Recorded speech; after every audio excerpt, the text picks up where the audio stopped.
bertumbuh di dalam Tuhan yang benar, di atas batu karang yang teguh. Keluarga kuat dalam roh dan kebenaran. Kita Amigos Family, satu iman satu hati di dalam kasih Yesus. Kita Amigos Family, making life more meaningful, bikin hidup lebih berarti. Di dalam segala keadaan, tetap kuat tak terkalahkan oleh kuasa firman-Nya. Kita Amigos Family, kita Amigos Family, satu iman satu hati di dalam kasih Yesus. Kita Amigos Family, making life more meaningful, bikin hidup lebih berarti.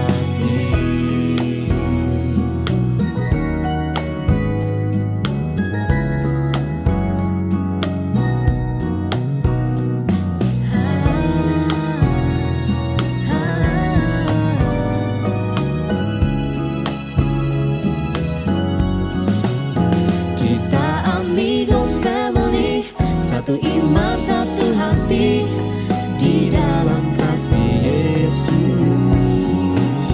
Almighty God Jesus, making life more meaningful, bikin hidup lebih berarti, bikin hidup lebih berarti, bikin hidup lebih berarti.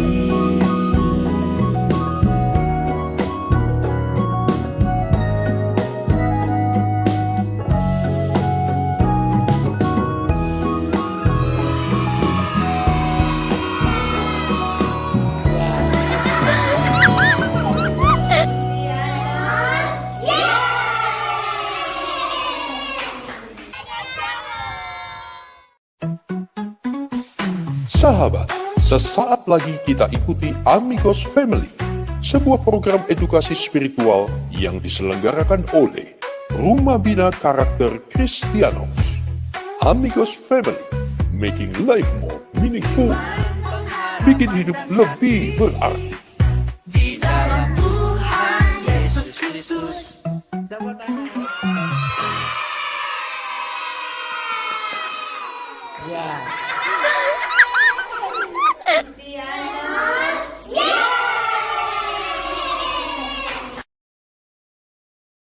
Shalom, selamat malam sahabat. Senang bisa berjumpa kembali di malam hari ini dalam program acara Amigos Family bersama dengan saya Rita. Dan puji Tuhan kita akan melanjutkan pembahasan di saat ini, mengajar etika Kristen pada anak sejak dini bagian yang kedua. Ya, baik. Tentunya kita akan mendapat berkat yang luar biasa ya pada malam hari ini. Ya, shalom. Perkenalkan, nama saya Owen. Saya akan membantu Rita juga untuk menjadi host di acara ini. Untuk itu kita akan segera memulai. Mungkin bisa langsung ke Pak Heri ya? Iya, baik. Ke pertanyaan lo yang pertama kepada Pak Heri, bagaimana Pak? Oh iya, tadi ya, maaf saya kepental. Baiklah. Jadi kenapa saya ya mencetuskan program ini Amigos Family itu kan berasal dari kata artinya sahabat, ya teman. Dan kemudian saya suka menggunakan kata sejak dini karena Alkitab kan sudah mengatakan di Mazmur ya, sejak dalam kandungan ibuku Tuhan telah menenun aku. Nangkep ya? Tuhan telah menenun aku. Nah, itu sangat menarik sekali. Maka dari itu saya sering kalau bicara tentang keluarga anak, saya selalu didik sejak dini, karena itu pengalaman hidup saya bersama anak-anak kami. Anak kami ketika anak pertama, waktu itu ada radio yang lagunya John Hartman ya, lagunya slow-slow, anaknya juga, terpengaruh juga. Lalu kedua ketika kami menggembalakan di gereja yang full band, lah anaknya, lincah dan sejenisnya. Jadi, Banyak orang mau mendidik anak itu nanti pikirnya sudah dianggap nalar itu kalau sudah, umur-umur di atas 12 tahun, enggak demikian. Ada, golden age ya, ada orang mengatakan 8 tahun, ada 12 tahun. Intinya ajarkan anak-anak, terutama firman pada waktu kamu duduk, berdiri, jalan, itu sejak dini. Sejak dini. Nah, itu juga pengaruh orang tua juga sih, cinta dan, dan keseriusannya kepada Tuhan, itu pengaruhnya sangat besar sekali. Nah, kemudian terutama bicara tentang karakter, sangat penting sekali. Nah, karakter itu di Alkitab itu juga menekankan karakter, asal kata Yunani ya itu ya, tentang karakter. Jadi, itu menggambarkan sebuah kayak patron gitu loh. Patron kehidupan Kristen. Maka dari itu Tuhan intinya pada akhirnya di akhir kehidupan kita itu ya, syarat akhir keselamatan itu bukan karunianya, tetapi apa? Karakter yaitu buah roh. Yesus ketika dari Betania terus melihat pohon ara tidak berbuah, dikutuk, mati. Itu sebuah pengajaran ya, pengajaran bahwa dari buahnya lah engkau lihat orang itu. Dan kualitas pohon, kualitas kehidupan kita, bahkan pelayanan kita itu dari buahnya. Demikian, Tuhan berkati. Luar biasa ya. Ya. Jadi memang kalau karakter itu memang harus diajarkan dari kecil ya Pak ya. Kalau Betul, misalkan betul. Betul. dipengaruhi dari kecil sudah dipengaruhi hal-hal yang negatif gitu ya, karena pengajaran yang negatif ke anak itu akan membawa sampai besar ya Pak ya. Karena itu Ya, betul. mungkin dari kecil memang sudah begitu ya Pak ya, sudah apa ya namanya? Sudah Tentukan. terprogram ya Pak ya dari Ya. kecil. Yunani, Ibrani itu juga karakter intinya itu hubungan yang erat dengan sesuatu yang terukir sejak dalam kandungan loh itu. Sampai sifat, temperamen apa semua itu membentuk gitu. Itu luar biasanya. Oke, Wah, silakan. luar biasa, betul. Jadi memang harus kalau misalkan dari kekristenan itu Pak gimana Pak? Kan biasanya kan pengajaran kekristenan dengan pengajaran dengan mungkin kepercayaan lain kan berbeda ya Pak. Ada perbedaan dan kira-kira apa yang mencolok Pak yang membuat pengajaran Kristen buat anak-anak itu sangat kalau dibilang lebih baik Pak daripada yang lain Pak? Ya, tentu karena kalau di Kristen itu kan pengajarannya manusia batiniahnya, bukan luariahnya ya.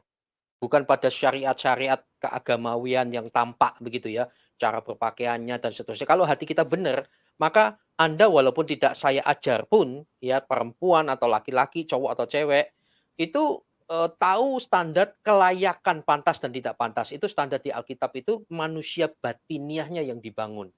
Itu perbedaannya di situ yang sangat mencolok. Yaitu mengikut teladan Yesus, kemudian dalam segala kehidupan. Maka dari itu di Kristen itu aturan-aturan luariahnya. Luariah itu hal-hal yang lain juga itu sepertinya kok nggak ada. Oh, kita diberi otak untuk memikirkannya. Jadi saat ini adalah tentang pertumbuhan rohani kita, keimanan kita, cinta kita dengan Tuhan, keserupaan dengan Yesus. Dan nanti outputnya itu akan pantas tidak pantasnya itu kita tahu. Sampai kepada nanti sampai menuju kepada kekekalan akhir hidup kita itu yang dicari adalah upah kerajaan surga yang isinya adalah keserupaan dengan Tuhan, melayani Tuhan. Wah, pokoknya indah lah, beda. Bukan hal-hal yang lariah, bedanya di situ. Maka dari itu Kristen mengatakan dari buahnya lah kok lihat orang itu. Tidak mungkin pohon yang tidak baik bisa menghasilkan buah yang baik. Itu tidak mungkin. Kalau tampaknya baik itu kemunafikan itu. Hati-hati di dalamnya belatung. Demikian. Silakan. Oh iya. Betul Pak. Memang ada pengalaman juga Pak di sekitaran saya waktu saya kecil ya Pak ya. Kalau misalkan orang Kristen misalkan bertindak sesuatu yang katakanlah tidak baik ya Pak. Selalu ada omongan dari mereka itu. Kok orang Kristen begitu ya? Padahal dari mereka sendiri, kalau mereka sendiri kan yang di luar Kristen ya. Mereka sendiri kalau berbuat kejahatan atau berbuat sesuatu yang tidak baik, sepertinya biasa aja. Tapi kalau orang Kristen Pak, saya sering dengar Pak, oh orang Kristen kok begitu ya? Jadi memang kelihatannya memang beda sendiri nih kekristenan ini. Mungkin Dari Pak Andre mungkin bisa ada sedikit mungkin apa ya, beri kita wawasan lah. Gimana sih dampaknya etika kekristenan itu buat anak-anak, Pak? Shalom Pak Andre. Shalom, shalom. Ya. Ya, etika itu adalah produk dari anak itu diisi seperti apa dari awal. Bahkan mulai dari bayi pun itu etika juga sudah bisa dikenalkan, diajarkan. Jadi bukan mengajarkan etika nanti kalau dia sudah remaja, salah. Dari kecil, dari umur mungkin masih bayi 6 bulan, 7 bulan, dia kita ajarkan etika. Dia meminta itu bukan dengan menangis kemudian guling-guling. Kita harus ajarkan bagaimana meminta yang baik. Nah, biasanya kalau bayi yang tidak diajarin atau anak kecil tidak diajarin etika, dia itu lebih ke arah intuisinya dia, instingnya dia. Nah, ini yang kadang-kadang jadi sulit diubah kalau dia sudah beranjak dewasa. Nah, ini yang perlu kita waspadai, Bang. Ya, jadi itu memang perlu sejak dini kita tanamkan nilai-nilai yang terkandung di Alkitab. Kita pun juga harus berubah. Sebagai orang tua, harus juga memberi contoh yang sejalan dengan apa yang kita omongkan. Karena anak itu melihat, mengcopy paste. Jadi kita sebagai orang tua juga harus sejalan dengan apa yang kita ajarkan. Oh iya. Jangan kita mengatakan A tapi kita berbuat B dan mereka melihat bahwa kita berbuat B. Mereka akan kehilangan kepercayaan. Tapi kalau kita mengatakan A, kemudian kita juga melakukan A, dia tambah yakin bahwa omongan orang tuanya ini benar. Ingat ya, kita dinilai oleh anak-anak kita juga. Bukan hanya mengikuti saja karena dia takut atau apa, tapi dia juga menilai. Anak itu menilai orang tuanya. Kalau misalnya begini, saya katakan pada anak saya, kamu tidak boleh suka marah-marah sama teman ya, bermain baik-baik gitu, jangan kamu mengejek teman. Tapi dia melihat saya suka marah-marah dan mengejek orang lain. Itu bertentangan. Anak kecil mengerti loh hal itu, jangan salah. Mereka sangat mengerti. Dan disitulah letak kitanya sendiri juga harus punya suatu komitmen untuk menjalankan apa yang kita ajarkan. Jadi kalau kita mengajarkan cara kita, cara manusia sesuai dengan Alkitab, ya kita pun harus sesuai dengan Alkitab, jangan yang lain. Itu paling penting. Itu yang memberi pondasi kepada anak, bahwa anak itu mendengar karena dia percaya pada orang tuanya, bukan karena takut. Beda ya, dia percaya dan yakin atau dia takut. Itu dua hal yang kesannya seperti sama tapi sebenarnya sangat berbeda. Kalau takut dia, saya boleh tanya, itu bedanya nanti kelihatan di mana nih? Kelihatan dari kejujuran anak itu pada orang tuanya. Yang paling kelihatan itu adalah kejujuran anak terhadap orang tuanya. Kalau dia melihat orang tuanya itu memang betul seperti yang diberitahukan kepada mereka, mereka akan dengan mudah terbuka pada orang tuanya. Tapi kalau orang tuanya itu hanya ngomong A tapi melakukan B, dia akan ragu. Dan itu akan cenderung anak itu akan menghindari masalah dengan orang tuanya. Dengan cara apa? Yang paling gampang, berbohong. Itu menghindarkan masalah atau marah dari orang tua atau bagaimana. Karena dia melihat hal yang berbeda dari apa yang diajarkan oleh orang tuanya. Jadi sebagai orang tua harus sangat hati-hati dalam hal ini. Terutama masa balita itu sangat peka. Anak itu bukan robot. Anak itu seperti kertas putih yang harus kita tulis. Dan apa yang kita tulis di situ harus sama dengan apa yang kita lakukan. Ya, kita kan sering mendengar, Dek, kamu nggak boleh bohong ya sama teman-teman, nggak boleh bohong sama papa mama, misalnya begini. Katakan ya di atas ya, katakan tidak di atas tidak. Itu kan sudah Alkitabiah. Tapi dia melihat ibunya bapaknya itu kok suka bohong sama orang. Nah, itulah ketidakpercayaan itu mulai tumbuh dan inilah menyebabkan mereka tuh merasa oh sah-sah saja berbohong pada orang tua. Oh. Gitu loh. Ingat ya, mereka tuh manusia yang independen, pada prinsipnya independen. Jadi punya pemikiran sendiri juga. Tugas orang tualah yang membentuk pemikiran itu dengan mengenalkan pola kehidupan Alkitabiah di benak mereka. Itu yang paling penting menurut saya. Gak boleh kita tuh berbeda dengan apa yang kita ucapkan. Ya, dan bapak sama ibu jangan bertentangan di depan anak. Jadi misalnya bapak begini, Pak, aku mau main ya sama Lisa. Ya, biasa kan anak kecil begitu.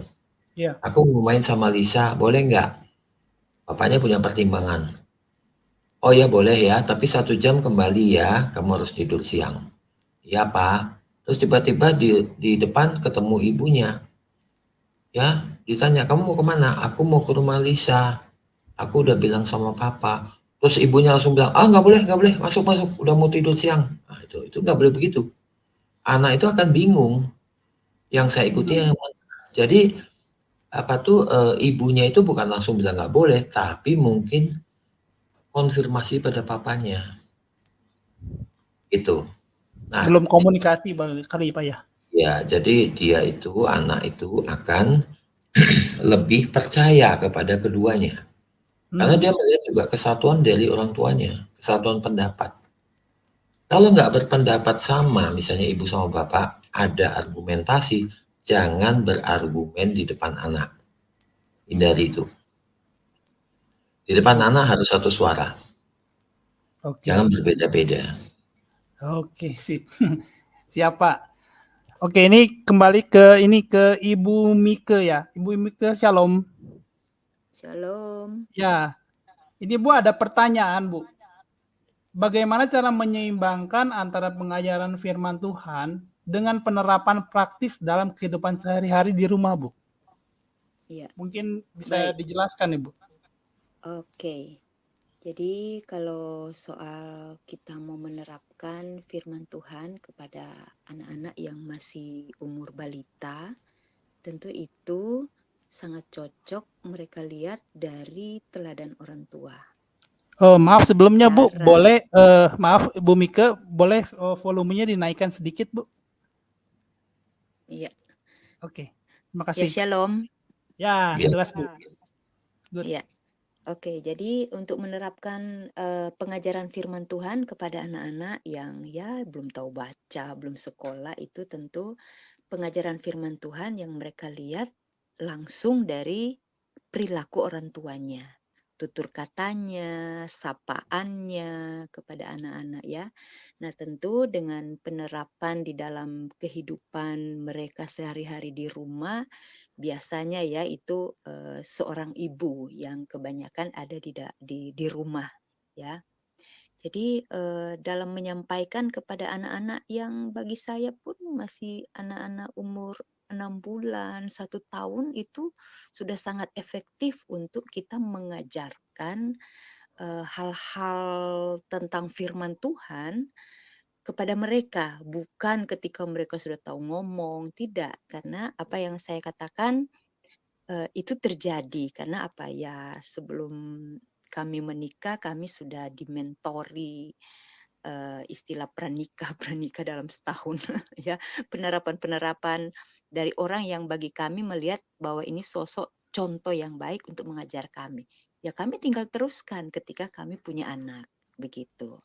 Karena apa yang sudah mateng dari apa yang diajarkan, yaitu kami terapkan kepada anak-anak kami. Bahkan sejak dalam kandungan, itu biasa kami sudah di dalam doa bersama, dalam menyampaikan kata-kata firman Tuhan. Bahkan anak saya masih 8 bulan, papanya sudah belikan Alkitab yang kecil. Jadi sudah ini Alkitab yang kecil, yang kotak gitu ya. Ada waktu itu dibelikan, ini Alkitab, nanti kalau sudah tahu baca, nanti baca firman Tuhan ya, ini, anak ya, gitu ya. Tapi, lama-kelamaan semakin bertambahnya umur mereka, kita memberitahukan harus rajin-rajin baca Alkitab, rajin-rajin baca Alkitab, begitu. Nah, ketika mereka masuk, TK, kalau belum tahu baca, kami kumpul, kami duduk, ya saya yang baca, papanya yang baca, gitu ya, kepada anak-anak. Jadi gaya-gaya atau prinsip-prinsip itu yang sangat praktis sudah mulai dipraktekkan di depan mata mereka, ya begitu. Dan ketika mereka sudah tahu membaca, ya itu saya sangat senang, bahagia mereka sudah ambil Alkitab, baca, terus, kelas 2 kelas 3 sudah tambah lancar membaca. Itu diterapkan kepada anak-anak di umur-umur demikian, eee, suruh membaca dari kitab Perjanjian Baru ini. Ketika anak saya di kelas berapa ya, kelas 5 atau ya kelas 4 kelas 5 dia bisa sudah ada 2 putaran membaca Alkitab. Nah, karena apa? Dia tidak merasa itu sesuatu yang baru karena dari sejak dia masih balita, masih kecil, itu budaya itu sudah mulai dipertontonkan kepada dia, yang dia Mmm. lihat sehari-hari. Berdoa, Mmm. duduk, ya waktu berdoa dengan mereka, mereka masih bermain, tapi ada saat-saatnya papanya mengatakan, "Kita lagi berdoa, harus diam." Ya kita agak lucu-lucu ya dan rasa hati kita senang melihat ketika anak itu lipat tangan, tutup mata, berdoa. Nah, itu contoh-contoh yang sangat praktis. Nah, dalam kehidupan sehari-hari ketika mereka mulai belajar bicara, itu pun kita mulai katakan misalnya ada sesuatu yang mereka harapkan. Terus, yang memang hal ini tidak bisa dipenuhi, misalkan ya dia mau pegang pisau waktu di dapur dengan saya masak gitu ya, heeh. Jadi, oh ini bukan untuk anak kecil, harus sudah untuk orang yang besar yang sudah bisa, pegang pisau. Tapi lama-lama saya juga bisa kasih dan bisa, dia bisa beraktivitas seperti ibunya di dapur misalkan seperti itu. Mmm. Dalam Mhm. tutur kata itu, tutur kata saya kepada pasangan saya, suami saya, tutur kata saya kepada orang lain yang datang, terus anak saya melihat, ya dia akan tahu bahwa, oh mama saya menerapkan tentang lemah lembut. Kalau dia nangis kita bilang, anak Tuhan nangisnya tidak teriak begitu." Ya, eee, harus jadi lemah lembut. Itu sudah diterapkan, bukan cuma pada waktu dia sudah lancar bicara baru kita memberitahukan bagaimana itu tata tertib, bagaimana pegang sendok, bagaimana berkata-kata yang ramah, yang lemah lembut, begitu ya, diterapkan kepada anak-anak. Saya Mmm. pikir ada banyak hal lagi dalam kehidupan sehari-hari di rumah, tapi yang jauh lebih penting ketika dia melihat cara kehidupan sehari-hari antara mama dan papanya. Nah, itu Mhm. akan tertular kepada mereka apa yang mereka lihat. Begitu, kalau mama Oh, papanya suka oke. berantem, ya anak-anaknya suka berantem dan kasar, Pak. Jadi Iya. kasar, yang tidak memiliki kasih dan tidak ada lemah lembut. Itu sih penerapan firman Tuhan Iya, pada betul. mereka. Mungkin dari Pak Andre bisa menambahkan, Pak, cara praktisnya dalam kehidupan sehari-hari pengajaran firman Tuhan, Pak. Ya, jadi sebenarnya anak itu adalah peniru yang paling baik. Penonton yang baik, perekam yang baik. Jadi ini yang kadang dilupakan sama orang tua ya, tidak sadar. Anak itu meniru kita. Karena itu memang satu-satunya sumber informasi yang mereka bisa percaya saat itu. Ingat ya, kalau mereka masih belum sampai usia sosialisasi, jadi sudah mulai melihat temannya, itu biasanya umur 5 tahunan ya. Tapi kalau di bawah itu, mereka patokan utamanya itu adalah orang tua, bapak dan ibunya. Makanya tadi saya katakan mengatakan betapa pentingnya orang tua bukan bersandiwara di depan anak. Orang tua itu juga harus punya satu ketulusan sikap, karena anak itu bisa mendeteksi adanya ketidaktulusan. Jangan bersandiwara di depan anak. Karena dia dari intonasinya, dari cara ngomongnya, orang tua itu anak itu bisa melihat dan menyimpulkan. Jadi betul-betul kalau ingin mendidik anak yang pas dengan Alkitab, ya orang tuanya juga harus bertingkah laku yang pas sesuai dengan Alkitab. Gak bisa dibohongin masalah ini. Anak itu tidak akan bisa dibohongi dengan pura-pura senyum. Dia bisa membedakan senyum yang tulus atau senyum yang pura-pura senyum. Dia bisa membedakannya. Oke. Dan dia juga bisa diem. Kalau dia tahu ini kayaknya ada yang nggak beres, dia mungkin diam, belum bertanya, tapi berpikir. Ingat ya, anak itu sudah bisa berpikir ya. Dia masih bayi, sudah bisa berpikir, sudah bisa memutuskan, sudah bisa menyimpulkan. Anak bayi dikasih makanan yang nggak enak, menolak, nggak mau makan. Karena nggak enak, jadi kita harus nyoba rasa makanannya. Itu contoh kecil saja. Iya. Gitu.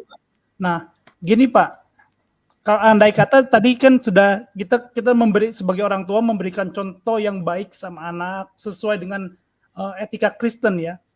Tapi ternyata realitanya Pak, maaf, realitanya ada anak-anak kita yang ternyata perilakunya itu bertentangan Pak dengan etika Kristen yang diajarkan Pak. Mungkin karena pengaruh dari lingkungannya Pak, karena kan kita nggak bisa menghindari bahwa mereka akan berinteraksi dengan lingkungannya ya Pak, lingkungan di luar dari rumah Pak. Nah itu gimana Pak cara menanganinya Pak? Jadi ada dua fase Pak ya. Ada fase pertama dia itu meniru orang tua, tapi di saat itu dia juga punya satu insting. Tadi saya katakan dia kalau permintaannya ditolak dia merajuk, terus kemudian di lantai guling-guling, ya itu kan ada kan anak seperti itu. Kalau dia belum melihat sekelilingnya sebagai yang ditiru selain orang tuanya, dia akan melakukan secara insting. Tapi kalau dia sudah bersosialisasi, maka perlahan dia akan lebih percaya pada temannya daripada orang tuanya. Wah.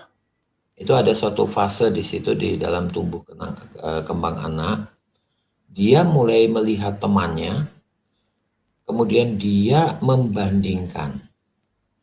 Kalau rasanya lebih nyaman untuk dia cenderung mengikuti temannya. Oh temannya nggak tidur siang misalnya. Orang tuanya membiasakan tidur siang. Dia mulai merasa bahwa loh kenapa saya harus tidur siang, teman saya ini nggak tidur siang. Nah ini hal-hal dari luar. Itu biasanya sudah balita ke atas ya.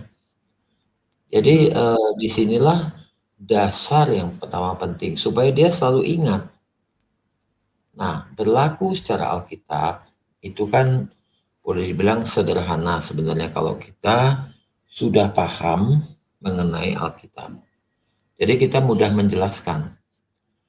Ya jadi misalnya seperti kasih, kejujuran, pengampunan, itu kan semua ada di Alkitab. Nah, cerita-cerita orang tua itu memang harus dilakukan. Itulah tempo hari saya katakan, orang tua itu kalau mendongeng anaknya, itu lebih didengar daripada 1000 gambar atau 1000 tulisan. Jadi mendengarkan orang tuanya itu mendongengkan dia, ya itu adalah salah satu cara anak itu akan juga dekat dengan orang tuanya, gitu Pak. Ya. Tuh. Oke. Ya. Ya, ini kebetulan ada Pak Heri. Mungkin Pak Heri bisa menambahkan sesuatu dari sudut pandangnya Pak Heri. Bagaimana cara menangani anak yang menunjukkan perilakunya bertentangan dengan etika Kristen yang memang orang tuanya sudah ajarkan, Pak? Ya, saya rasa yang di Alkitab itu kan mengatakan, ajarkanlah pada waktu kamu duduk, berjalan, berdiri, dan seterusnya. Dan kesimpulan saya adalah di kekristenan itu pertama manusia batiniah, lalu teladan. Sebuah teladan jauh lebih bermanfaat daripada sejuta perkataan. Minggu lalu Ibu Mega juga sudah menyampaikan itu secara implisit eksplisit. Dr. Bambang juga mengatakan demikian. Dan maaf. Keselak. Ya, silakan. Dan pola yang Dr. Bambang sampaikan tadi itu saya lakukan Pak Andre. Kadang-kadang anak kita nasihati langsung direct kepada masalahnya, dia akan nolak. Lalu saya ciptakan sebuah cerita dengan nama yang berbeda, dengan cerita dengan sebuah negeri yang berbeda. Pokoknya kita mendongeng, tapi ceritanya adalah kelakuannya dia. Wah, pada suatu hari ada namanya Joni. Joni itu nggak dengar-dengar orang tuanya, terus malam-malam dia mimpi didatangi setan begini. Kadang-kadang nanti cerita lain lagi, itu masuk Pak, dan dia langsung diem gitu, dan itu merubah loh Pak. Terus yang berikutnya adalah sebuah teladan jauh lebih berharga dari daripada sejuta perkataan. Bagaimana anak itu suka sekolah minggu lah, wong bapaknya aja malas ke gereja kan gitu. Jadi semacam itu. Anak itu belajar bukan mendengar tapi melihat loh. Betul. Karena anak itu kan banyak ya informasi di mana-mana. Jadi saat ini kalau anak-anak terutama golden age, umur emas itu di bawah, ada yang bilang 8 tahun, ada yang 12 tahun, enggak masalah buat saya, penelitiannya beda-beda. Tetapi kalau saya standarnya 8 tahun ke bawah itu golden age, Pak. Umur emas. Di atas itu kita udah kesulitan karena anak sudah berinteraksi di luar dan sejenisnya begitu. Nah, jadi semacam itu, kasih teladan tentang bagaimana mengasihi terutama suami istri. Terus tadi Pak Bambang selalu mengatakan dari minggu lalu sampai sekarang, jangan berantem di depan, jangan teriak-teriak. Itu kita lakukan Pak, dan itu bisa mempengaruhi. Jadi semacam itu Pak, menanamkan karakter Kristus, ya kita beri teladan terutama gitu. Kan ajaran tidak akan masuk kalau dia tidak punya patron, gambar dasarnya, dan itu dilihat dari orang tuanya. Karena paradigma pertama dalam kehidupan seseorang itu dimulai dari melalui mulut dan terutama teladan gambaran patron daripada orang tua. Demikian. Oke. Ya, luar biasa. Saya tambahkan ya. Oh, ya. Kan kita ada sekolah TK nih, TK Kristianos Bilingual. Oh, ya. Dan ini bukan masalah kita saja Pak. Seluruh sekolah di dunia, bahkan Ko-Owen juga ya, sampai sekolah internasional segala macam. Sekolah itu pasti menuntut orang tuanya harus bekerja sama, dan apa yang diajarkan di sekolah orang tua juga harus sama. Jadi sekolah itu yang dididik bukan hanya anaknya tetapi orang tuanya saja. Wah, Kami juga sekali. mengalami kesulitan sampai saat ini. Saya mau konsultasi nanti ya secara japri dengan Dr. Bambang ya. Sampai ada murid itu sampai saya serahkan kepada ke sekolah kepada kepala sekolah dan berdoa ini apakah kita terus jalannya atau ini memang tidak bisa, harus dikembalikan ke orang tuanya. Karena kalau tidak didukung oleh orang tuanya di rumah, pengajaran kita yang di sekolah atau di gereja sekalipun, yang rusak siapa Pak? Bukan setan Pak, orang tuanya. Itu betul. Kasihan setan kadang-kadang disalahkan. Maaf ini aja. Jangan salah paham ya. Setan terus, padahal di rumah dirusak lagi. Ya diajari lemah lembut, orang tuanya teriak-teriak. Nah begitu. Jadi beda, karakter Kristus itu beda, menanamkan karakter sejak dini itu dari orang tua dulu gitu loh. Demikian Pak. Iya, di rumah tangga ya Pak ya. Iya, orang tua dulu. Ini sekarang kita ke Bu Mika. Bu Mika ada pertanyaan begini. Bagaimana peran doa dalam proses mendidik anak dengan etika Kristen? Dan bagaimana orang tua bisa melibatkan anak dalam doa sehari-hari? Silakan Bu Mika. Oke. Doa itu adalah bagi kami ya, itu sesuatu hal yang sangat penting. Ya, kita juga punya anak itu saya tahu bahwa itu berkat doa.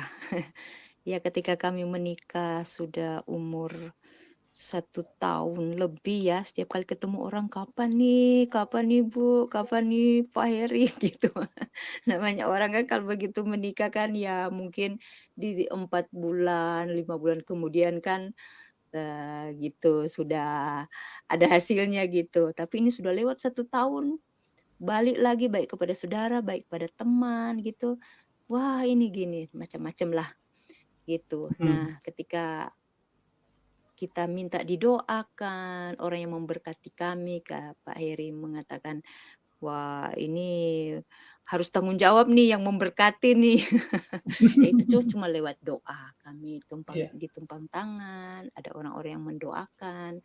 Karena memang sangat sulit khusus bagi saya pada waktu itu untuk punya anak ya, kandungan lemah ya, sulit sekali untuk hamil ya.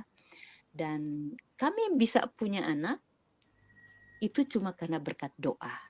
Nah, ketika mengucap syukur masih dalam kandungan pun kami mendoakan, dan suami bicara seperti anak itu sudah hadir ya, dan mendoakan terus. Nah, tentu dalam hal ini proses dalam kami mendidik anak-anak kami dengan penerapan yang menjadi paling unggulan kami yaitu dengan doa. Karena segala-galanya itu datangnya dari Tuhan.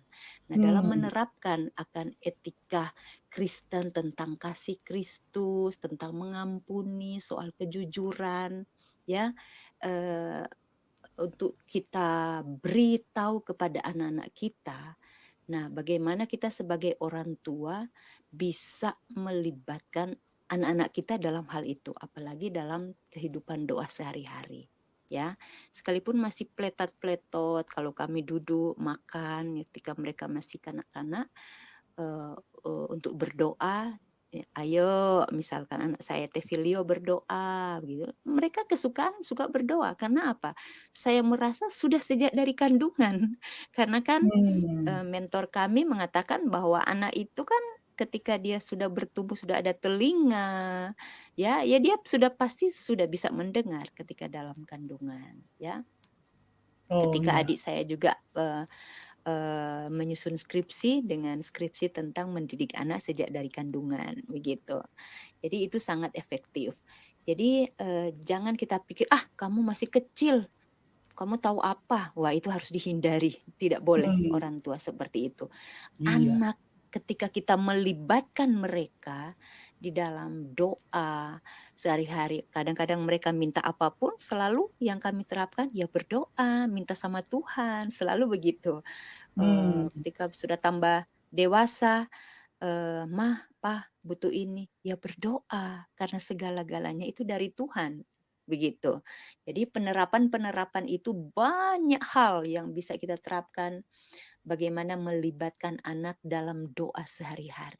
Dan puji Tuhan, dari tahap demi tahap masa pertumbuhan mereka, betapa bahagianya saya ketika anak saya yang ada di Jakarta bercerita tentang, wah, tempat yang ternyaman itu di rumah keluarga orang tua, bukan karena tempatnya. Kami juga masih ngekos, kami masih kontrak, itu mereka merasa bahwa itu tempat yang ternyaman. Karena apa?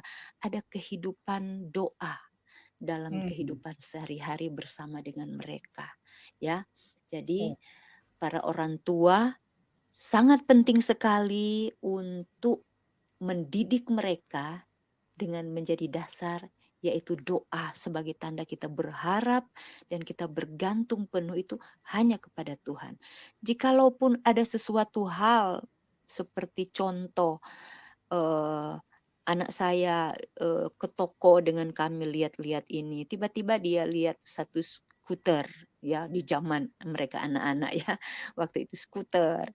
Ketika lihat skuter, wah mau ini Pak gitu. Ya harus berdoa di waktu itu, karena mama hanya membawa uang sesuai dengan perincian akan beli ini, bukan skuter begitu. Kami membiasakan dalam hal ini. Nah, harus berdoa. Nah, di dalam doa kami bersama dengan mereka masih kecil, kami persilakan Tevilio mengucapkan doanya ya. Oh, Tuhan Yesus tolong, Tevilio suka sekali skuter gitu. Nah, ketika dia minggu berikut 1 minggu kemudian, langsung papanya mengatakan, "Wah, doanya Tevilio udah dijawab Tuhan. Kita sudah punya uang nih, kita bisa beli skuter," begitu. Begitu juga ketika mereka mau beli sepeda. Nah, langsung kita bilang semua harus berdoa. Nah, dalam hal ini ketika terjadi hal-hal yang di luar dugaan mereka, selalu kami mengatakan ini karena sudah didoakan dan Tuhan menjawab doa kita. Dibarengi dengan kehidupan mereka sehari-hari juga, dengan pola kehidupan mereka yang baik, mereka dengar-dengaran, mereka bisa belajar dengan baik, dan seringkali diberikan reward ketika mereka kita suruh ada kedisiplinan untuk berdoa, kedisiplinan bangun jam demikian, kedisiplinan waktu mereka belajar dengan baik. Kita selalu memberikan reward hal-hal yang kecil, ya, dan itu membanggakan mereka. Dan semua patokan kami mengatakan itu semua dari Tuhan. Oleh karena apa? Karena kamu berdoa meminta kepada Tuhan. Begitu, Pak. Luar biasa. Ya, mungkin dari Pak Andre mungkin ada tambahan mengenai doa ini, Pak, di keluarga, di kehidupan sehari-hari bagaimana, Pak? Ya, itu doa itu harus menjadi pusat kehidupan. Ya, di samping pembelajaran, doa itu harus menjadi pusat kegiatan. Ya, setiap hari. Misalnya doa itu sebelum makan, ya, mengucap syukur. Doa ada suatu keinginan atau kehendak, seperti tadi contohnya mau sepeda misalnya, ya. Jadi itu buat anak itu memang dari dini harus dikenalkan cara berdoa. Masalah pletot segala macam nggak ada urusan, nggak penting itu. Tetapi kehendak untuk berkomunikasi dengan Tuhan selain pada orang tua itu juga sangat penting. Harus diajarkan sejak dini masalah ini. Misalnya contohnya kalau bisa makan bersama setiap hari, doanya bergantian.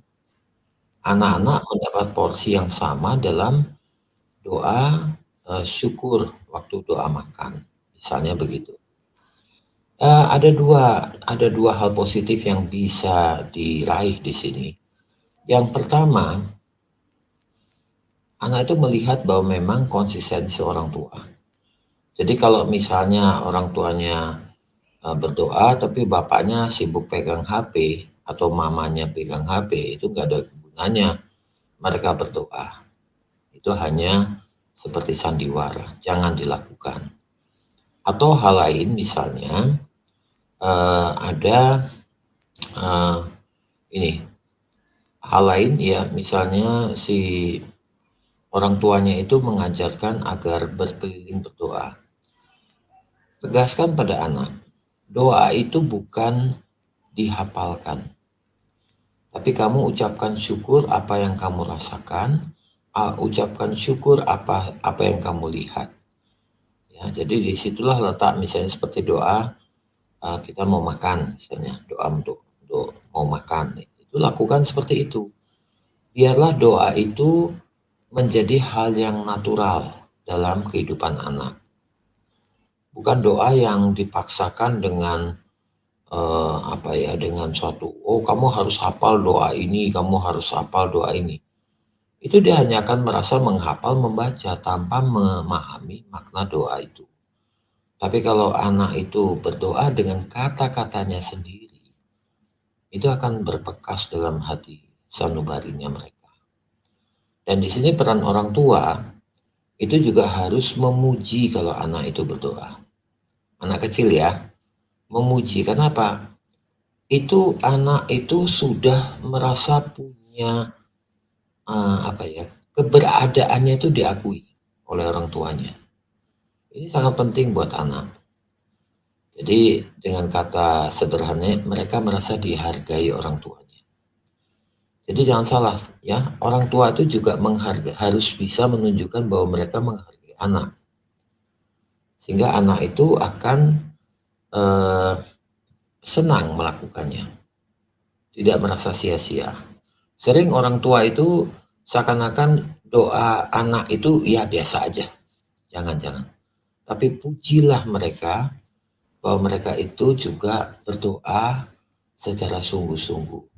Jadi terima kasih ya Dek doanya buat papa mama begitu. Nggak apa-apa, itu sangat bagus. Dia merasa bahwa doa itu berarti dalam kehidupan mereka. Itu tambahan saya, Pak. Betul. Saya Oke. dan mengenai peletot-peletot tadi, Pak. Ya. Sebentar, saya mau tertawa dulu. Anak saya waktu belum sekolah, sejak batita ya, bukan hanya balita. Saya kan pelayanan banyak di luar dan saya minta mereka menumpangkan tangan di kepala saya untuk berdoa.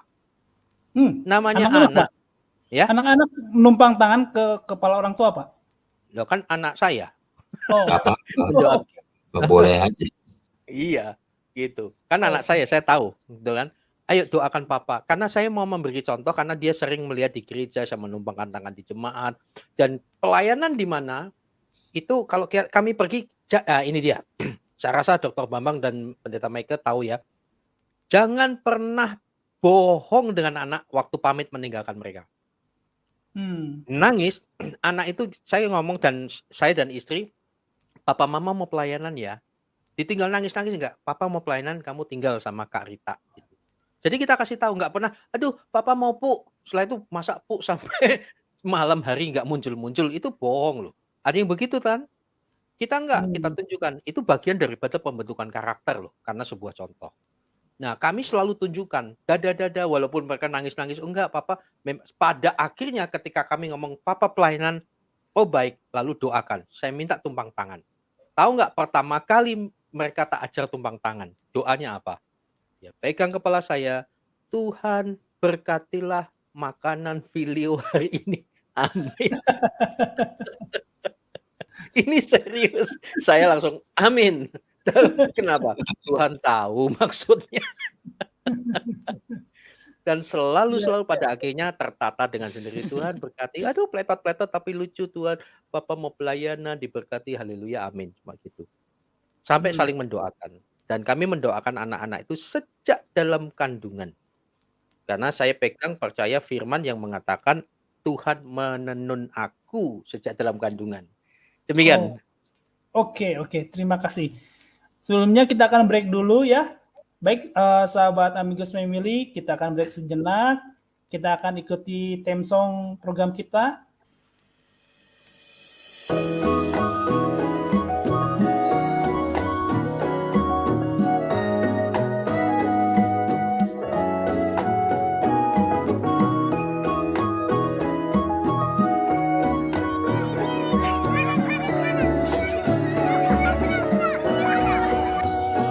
Kita keluarga yang indah cerah, bertumbuh di dalam Tuhan yang benar, di atas batu karang yang teguh. Keluarga kuat dalam roh dan kebenaran. Kita Amigos Family, satu iman satu hati di dalam kasih Yesus. Making life more meaningful, bikin hidup lebih berarti. Di dalam segala keadaan, tetap kuat tak terkalahkan oleh kuasa firman-Nya. Kita Amigos Family. Kita Amigos Family, satu iman satu hati di dalam kasih Yesus. Kita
Ya, luar Asik sekali biasa. lagunya.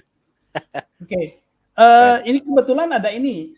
Kita ada sebuah WA dari seseorang dari kebetulan ini dari seorang guru ya, seorang guru di sebuah TK. Ini yang Oh saya ya, akan bacakan ya. Kak Owen, itu Ya, ya. nomornya ya, sobat. Kalau ada yang mau pertanyaan, nah itu silakan. Oke. Silakan kalau misalkan dari pemirsa yang ingin bertanya atau ingin minta dukungan doa ya. Boleh Kita juga. akan bantu doa juga. Silakan ke nomor 0823 7102 0300. Ya, saya ulangi lagi 0823 7102 0300. Silakan misalkan ada pertanyaan atau ingin bantuan doa, nanti mungkin kita akan kalau masih sempat kita akan bacakan, dan kalau misalkan ada doa kita akan jadikan itu dalam pokok-pokok doa kita ya. Ya, Oke? termasuk ini ya, WA-nya bukan hanya pas live saja. Ini Ya, standby bisa. WA, tapi kalau untuk telepon khusus live saja. Nanti kalau di luar live ya WA ya. Silakan Oke. lanjut. Ya. Ini kebetulan ada WA ya dari seorang guru, kebetulan ya, seorang guru dari sebuah TK. Saya akan bacakan. Kami guru dibuat stres, bahkan kerepotan menghadapi seorang murid yang tukang pukul teman-temannya, sampai ada orang tua lain yang japri ke saya komplain. Mohon petunjuknya, mungkin dari Bu Meike dulu ya. Mungkin bisa memberikan pencerahan, nanti lanjut dengan yang lain.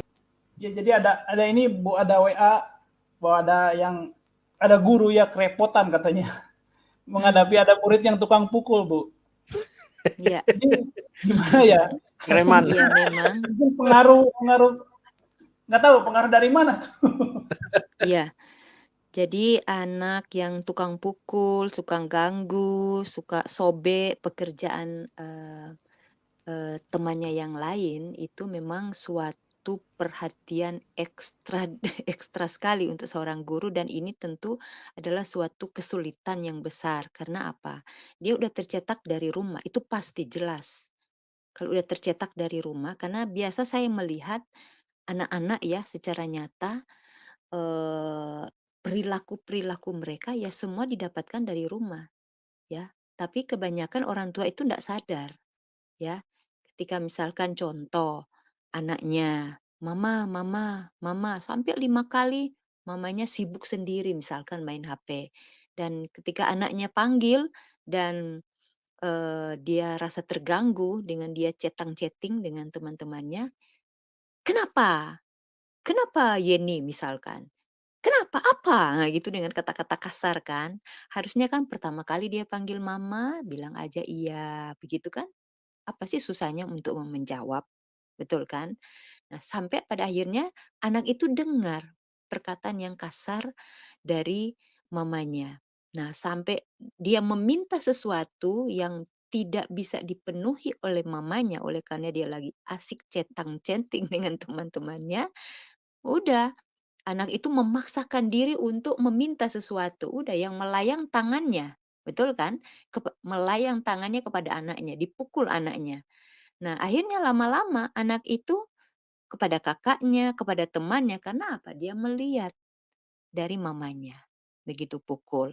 Terus misalkan papanya, "Jenny, tolong ambilkan, sepatu papa." Begitu dia ambil, terus jatuh di tempat yang ada air basah, papanya marah bentak-bentak, terus sambil dipukul. Wah, apalagi papanya udah mau pakai ini sepatunya, terus dipukul.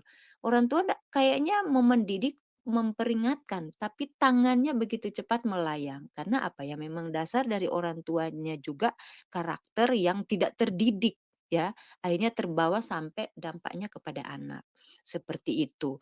Nah, dia sudah lihat dari mama papanya, terus dengan kakaknya berkelahi, dengan temannya berkelahi, pukul, ya, mau merampas sesuatu mainan, ya. Harusnya orang tua ketika anak saling merampas, mau saling hanya ada satu mainan dan mereka dua-dua suka, ya kita harus cepat-cepat menjelaskan. Iya, adik dulu yang pakai ya, setelah itu kakak harus gantian karena ini kan adik kakak, harus saling menyayangi, bisa saling pinjam begitu. Dan ketika menerapkan dengan lemah lembut kepada anak, itu bisa masuk dan mereka bisa dengar. Tapi kalau gini, "Kamu sudah kakak, kamu tidak mau mengalah sama adik, kasih itu sama adik." Ya kasar nih. Terus kakaknya, "Allah, masa dia terus yang pakai mainan ini, saya juga sih. Kenapa dia mau pakai terus HP saya juga kan?" Nah, papanya pukul begitu. Dia pukul adiknya, Ya. papanya balas tambah pukul juga begitu. Nah, Wah. akhirnya ketika anak itu sekolah, ya memang dia udah tercetak hari-hari di rumah lihat mama papanya suka pukul, ya anak itu juga lakukan. Jangan bilang dia terpengaruh teman-temannya, ya. Jangan bilang terpengaruh teman-teman. Itu semua pasti mulai dari rumah. Saya kadang-kadang kalau melihat ada orang tua, anaknya masih umur 2 tahun, 3 tahun, 4 tahun itu mereka mengabaikan, bahkan mereka tidak peduli untuk memberikan nasihat, kata-kata, tapi selalu dengan keegoisan dan emosi mereka. Harus berdasarkan mereka. Mereka tidak mau memahami bahwa anak itu butuh untuk diberikan masukan, penjelasan kepada sesuatu yang tidak berkenan di mata orang tua, apa yang mereka lakukan, yang anak-anak mereka lakukan. Selalu yang mereka tuntut, anak ini harus jadi, sudah harus jadi, tapi tanpa didikan. Nah, sampai pada akhirnya yang terima dampaknya gurunya. Guru karena ya temannya dipukul, ditendang, disenggol, disiku, kalau di sini bilang disiku ya. Tiba-tiba tanpa kelihatannya tidak ada apa-apa, udah nangis temannya. Siapa? Si Jenny. Misalkan dipukul semua lapor soal Jenny. Misalkan ya. Seperti itu. Lapor.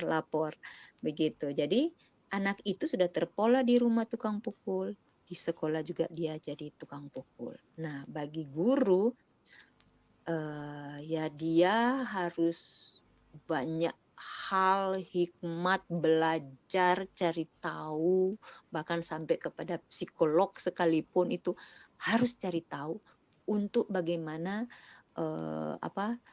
mengatasi anak ini. Dan itu harus konsultasi dengan orang tuanya. Sekalipun sudah begitu banyak nasihat yang baik yang diterapkan kepada anak di sekolah, tapi ketika dia kembali di rumah orang tuanya selalu berlaku kasar, jadi pukul sama anak, itu tidak akan ada guna gurunya menyampaikan kepada dia. Karena apa? Di sekolah berapa jam sih anak-anak TK?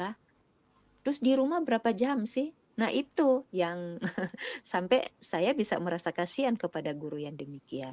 Jadi harus sabar. Nah, bagi guru-guru juga ya banyak berdoa, ajak anak ini juga berdoa dan perlu proses memang, dan memang perlu bicara juga dengan orang tua sehingga ada keseragaman, dan anak di umur TK atau PAUD itu masih bisa dirubah karakternya. Masih bisa. Saya pikir begitu bisa memberikan masukan, ekstra sabar dan penerimaan terhadap anak ini. Jangan tidak suka kepada anak ini. Penerimaan dan didoakan dengan sungguh-sungguh. Demikian. Mungkin dari Pak Heri bisa menambahkan. Saya mau tambahkan ya. Jadi ini harus kalau anak mukul, nyubit apa ya namanya anak ya. Tetapi kalau sudah pada level bahaya, yang lain sampai terluka, apalagi misalkan main lucur-lucur terus main dorong, terus dia enggak dengar dan seterusnya. Wah, pertama kita kasihani anak ini, tetapi kalau sampai level membahayakan yang lain dan anak ini memang kayak nggak bisa dengar lagi, ya ini waktunya orang tua juga harus didisiplin. Ya, dia harus mengikuti aturan sekolah. Nah, kalau ya saya rasa guru di situ, kepala sekolah, penanggung jawab sana memiliki kebijaksanaan ya, orang tua dipanggil dan orang tua harus mengikuti pemberian disiplin yang sama antara sekolah dan orang tua. Kan sekolah yang baik pasti akan ada semacam MOU atau persetujuan bahwa apa yang dididik ke anak juga diterapkan oleh orang tua.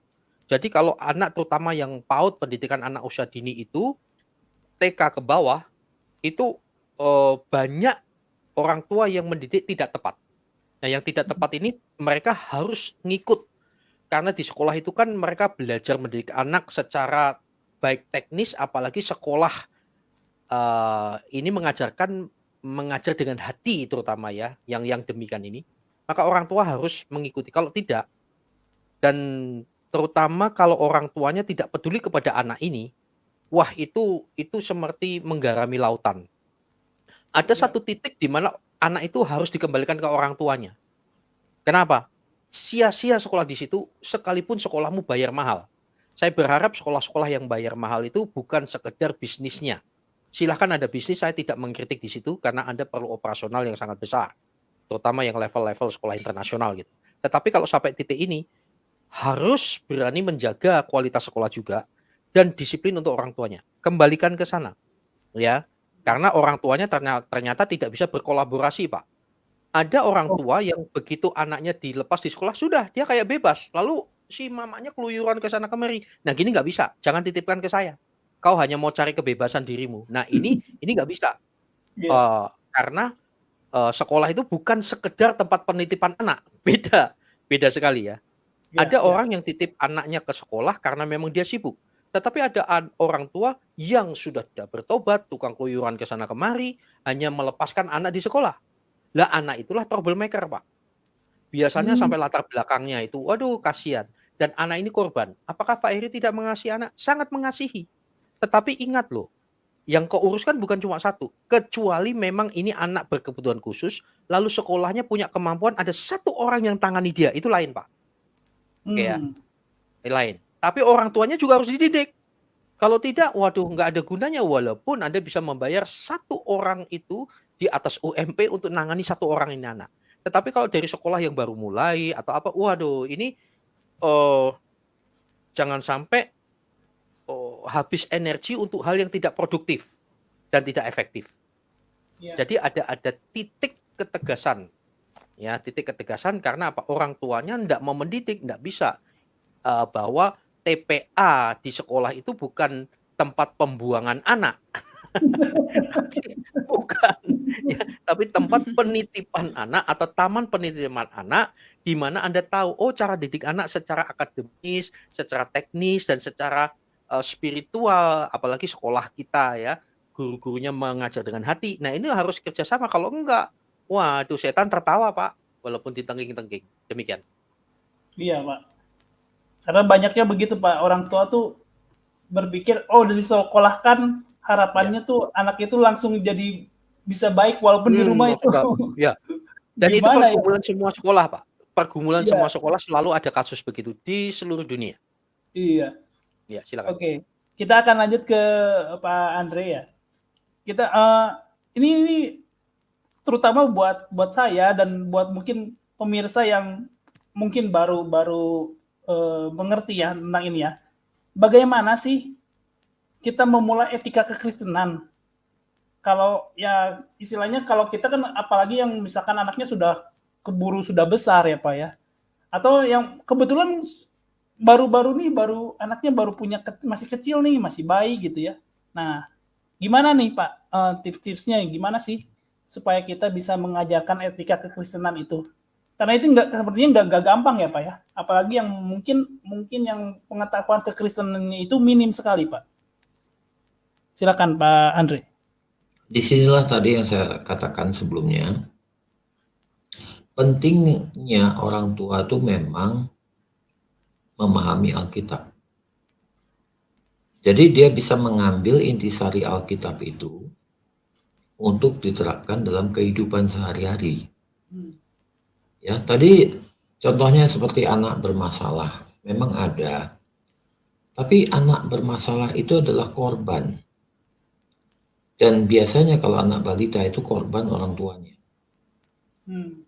Ya, entah itu apapun latar belakangnya, anak yang merasa jadi korban atau merasa tertolak, cenderung kefrustasian dia itu dilampiaskan pada teman-temannya. Bukan hanya karena dia melihat contoh, tapi dia juga rasa kepepatan hatinya itu bisa tersalurkan dengan melakukan misalnya memukul temannya, merebut gambarnya, ya mungkin merobek bukunya. Ini banyak terjadi begitu. Bukan hanya dia melihat contoh, tetapi apa yang merupakan keinginan anak itu tidak tersalurkan. Dia menjadi frustasi. Jadi ini bukan anak yang bermasalah karena dirinya, tetapi lebih karena menjadi satu korban keadaan. Misalnya, mamanya itu urusannya tuh cuman ya dengan teman-temannya. Tadi sudah dikasih contoh. Mama, gambarku bagus nggak? Mamanya karena sibuk mungkin telepon-teleponan, WA-WAan, atau main game atau apa. Ya, taruh sana, nanti mama lihat. Anak ini akan kecewa. Dia berharap kerja keras dia itu dilihat, diapresiasi. Nah, pertanyaan saya kepada para orang tua di penonton ini, pernah nggak Anda mengapresiasi kerja anak Anda? Anak TK, misalnya anak PAUD, mungkin gambarnya itu lucu, gambarnya aneh, tapi itu sudah merupakan suatu kerja keras buat si anak itu. Dia merasa, saya sudah sangat serius dan bekerja keras membuat gambar ini. Tapi ternyata dia tidak mendapat satu apresiasi sama sekali, malah dicuekin. Udah taruh sana, nanti mama lihat. Karena mamanya sibuk dengan chat-chat atau apa, balas WA atau media sosial atau apapun. Jadi anak ini merasa bahwa ngapain saya begini. Terus mamanya itu atau papanya suka melakukan tindakan kekerasan fisik. Jadi misalnya papanya ringan tangan, suka mukul mamanya di depan anak, ataupun sebaliknya. Kemudian saling memaki. Oh, kamu ini gimana sih? Jadi ibu nggak bisa begini. Tapi itu semua dilakukan di depan anak. Itu merusak. Merusak karakter anak. Anak itu akan percaya bahwa semua masalah penyelesaiannya adalah dengan kekerasan. Dia tertanam dalam benak dia, pikiran dia, bahwa kalau ada masalah adalah kekerasan. Dia melihat misalnya kalau dia kebetulan banyak saudara, pilih kasih dari orang tua itu juga merusak. Dia melihat bahwa orang itu harus berjuang untuk mendapatkan sesuatu dengan menang-menangan atau kekerasan. Saya kasih contoh ya dalam anak saya. Dulu anak saya masih kecil, sekarang sih udah besar ya. Waktu masih kecil, adiknya TK, kakaknya SD. Ada PS1 loh, PS1. PS pertama itu. Ya, PS ya mampunya beli 1 biji kan, nggak mungkin 2 kan. Anaknya 2, gimana caranya? Ya kita atur jam-jamnya. Yang pertama main 2 jam. Dikasih tahu nih gantian ya, kan cuma ada 1 PS-nya. Gantian 2 jam. Nah kalau sudah 2 jam, ini anak TK, anak saya yang perempuan TK, itu protes pada kakaknya. Kakaknya lagi asik main kan, biasanya lupa waktu. Dia bilang begini, gantian dong, sambil megol-megol gitu. Itu cara dia. Akhirnya kakaknya nggak mau. Akhirnya dikasih tahu kakaknya, kamu waktumu udah lewat, harus kasih ke adikmu. Jadi ketegasan orang tua tanpa marah itu memberikan hasil yang lebih efektif daripada ngebentak anak. Anak itu sangat peka terhadap bentakan. Bentakan itu adalah dalam benak anak kecil, itu dikonotasikan sebagai kebencian. Oh, mama saya benci saya. Nah, kalau sampai anak waktu kecil sudah terlalu mengalami merasa bahwa orang tuanya tidak suka pada dia tuh frustasi dan akan membalas dengan kelakuan di luar sebagai kompensasi rasa frustasi dia. Jadi hati-hati ya kalau punya anak kecil yang mungkin lebih dari 1 ya. Itu harus bijaksana. anak itu melihat dan merasakan keadilan orang tuanya. Karena anak itu sangat peka. Kalau dia merasa kayak papanya lebih sayang pada satu anak ini, mamanya lebih sayang pada satu anak itu, dia merasa bingung. Kenapa? Persatuan orang tua dia tidak dapatkan. Loh, mamaku nggak adil kok. Selalu kakak yang dibela. Ya, terus bapaknya bilang, kok papa tidak suka ya, selalu bela si ini gitu. Jangan sampai itu terjadi. Sebagus apapun sekolah itu menanamkan anak agar punya karakter yang secara Alkitab, itu akan berantakan semua hasilnya kalau orang tuanya juga tidak kooperatif dan melakukan hal yang sama. Ingat, mendidik anak itu mempersiapkan anak untuk menjadi orang dewasa nantinya yang baik. Jangan buang waktu itu hanya demi chatting dengan teman-teman. Nggak akan dapat apa-apa dari chatting teman-teman itu. Iya. Ya, tapi untuk jangka panjang, anakmu yang rusak. Nggak sebanding. Betul. Ya. Kalau memang punya anak, itu memang konsekuensi orang tua itu mencurahkan perhatian pada anak. Apa mau perhatian tetangga yang kita harapkan? Kan enggak kan? Perhatian orang tua itu adalah nomor satu terhadap anak. Karena itu satu fase belajar anak yang kontinu sampai mereka itu dewasa. Makin besar anaknya, yang makin diajarinya juga makin luas yang diajarkannya. Belum lagi nanti kalau remaja. Nah, anak-anak yang seperti ini, yang waktu masa prasekolah atau balita lah ya, itu biasanya nantinya juga akan mengalami kesulitan dan berkelanjutan. Di zaman SD mereka sudah bersosialisasi lebih ketat, mereka sudah melihat ada perbedaan perempuan dan laki-laki. Kemudian nanti masa remaja itu mereka juga makin sulit. Kita kan tidak mau ya anak kita itu jadi seperti orang yang cupu dalam pergaulan. Kasihan kan? Kenapa cupu? Karena mereka tidak punya rasa percaya diri. Karena dari kecil mereka tidak dibina dan dibentuk rasa percaya diri mereka. Hati-hati di situ. Jadi contoh kecil tadi, dia menggambar dengan penuh kesungguhan. Mungkin pakai pensil warna atau krayon atau apapun. Kemudian orang tuanya lagi sibuk chatting atau main game atau ngobrol sama teman-temannya. Anak kecil nggak bisa lihat waktu ya. Jadi bagi dia begitu dia selesai, dia ingin cepat-cepat menunjukkan hasilnya, memamerkan kemampuan dia. Jadi dia nggak perlu nunggu ini itu, nggak ada dalam pikiran mereka. Saya selesai, saya ingin pamerkan pada mama saya. Begitu dia pergi ke mamanya, tunjukin gambarnya. Mungkin dia ingin mendapat suatu pujian, mendapat pelukan dari mamanya, ternyata mamanya masih sibuk chatting-chatting. Mamanya bilang, udah kamu taruh di sana aja gambarnya, nanti mama lihat. Wow, anak itu akan kecewa besar.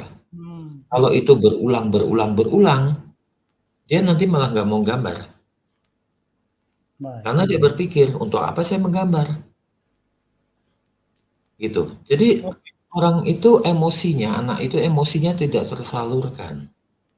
Nah, itulah kadang-kadang saya sering mengatakan pada pasangan muda, jangan malu bersikap mesra antara suami istri di depan anak kecil.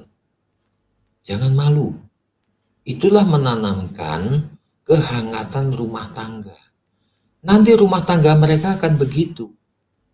Tapi kalau kalian sibuk dengan masing-masing, bahkan sampai baku teriak lah, ya, lempar piring apalagi, anak itu akan mengalami rumah tangga yang sama.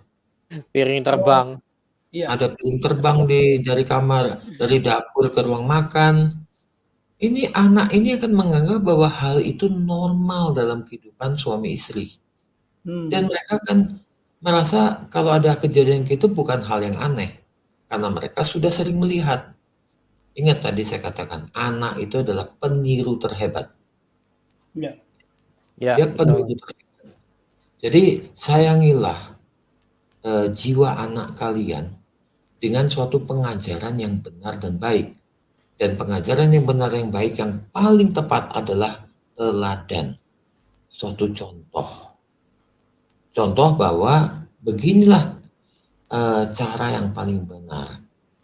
Jadi buat ibu-ibu muda yang masih ingin eksis di dalam medsos, Anda sudah punya anak 1 atau 2 misalnya, ya memang berbeda dengan waktu Anda masih remaja.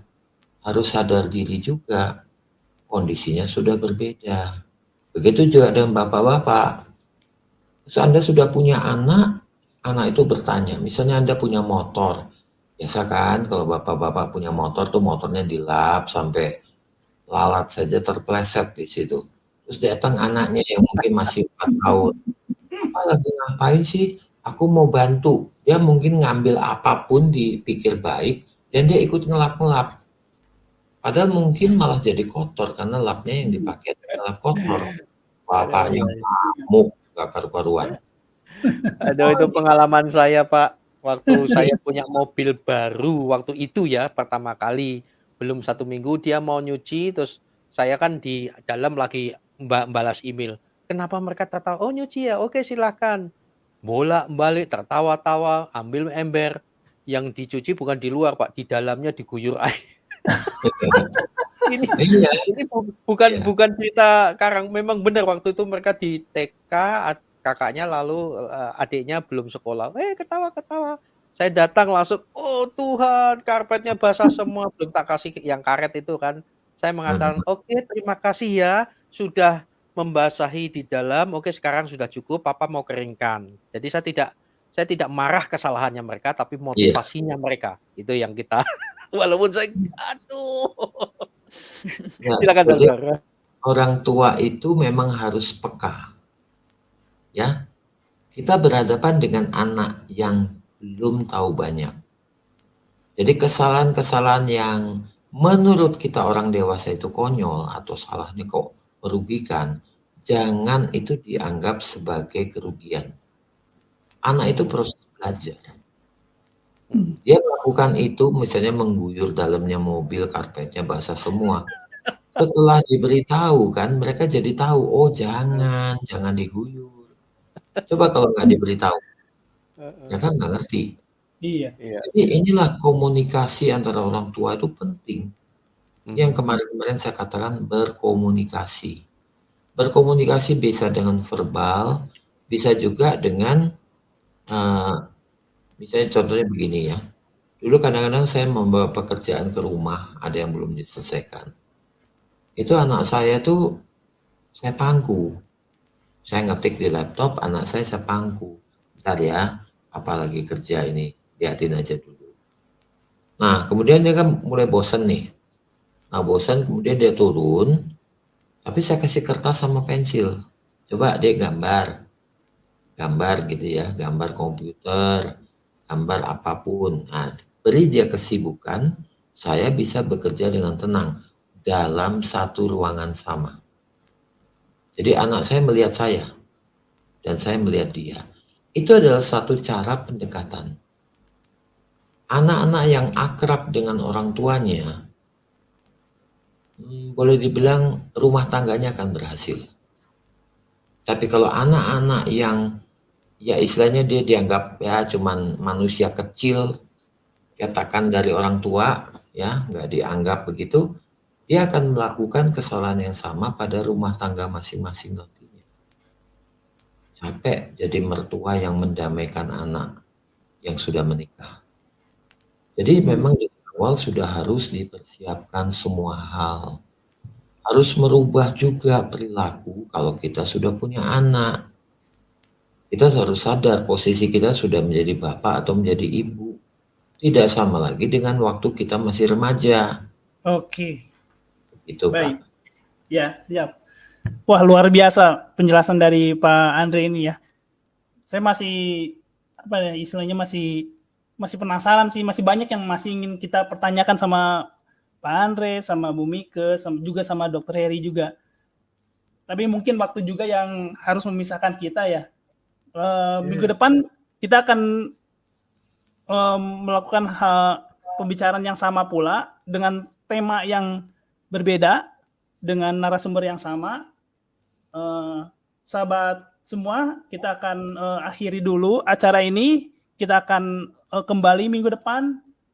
Terima kasih para netizen ya yang sudah menyaksikan acara kami. Saya informasikan bahwa ini acara ini live talk show. Jadi boleh saudara-saudara, teman-teman misalkan ingin bertanya, silakan WA ke nomor yang tadi sudah disampaikan. Itu juga kalau misalkan ada yang ingin bantuan doa, minta dukungan doa, silakan WA. Hari-hari biasa pun kita terbuka ya. Mungkin ada yang ingin konsultasi, kita terbuka hari-hari biasa pun. Terima kasih, Tuhan Yesus memberkati. Sahabat telah mengikuti Amigos Family, sebuah program edukasi spiritual yang diselenggarakan oleh Rumah Bina Karakter Kristianos. Bila sahabat membutuhkan bantuan doa atau konseling khusus, silakan hubungi nomor WA kami yang tertera pada deskripsi di konten ini.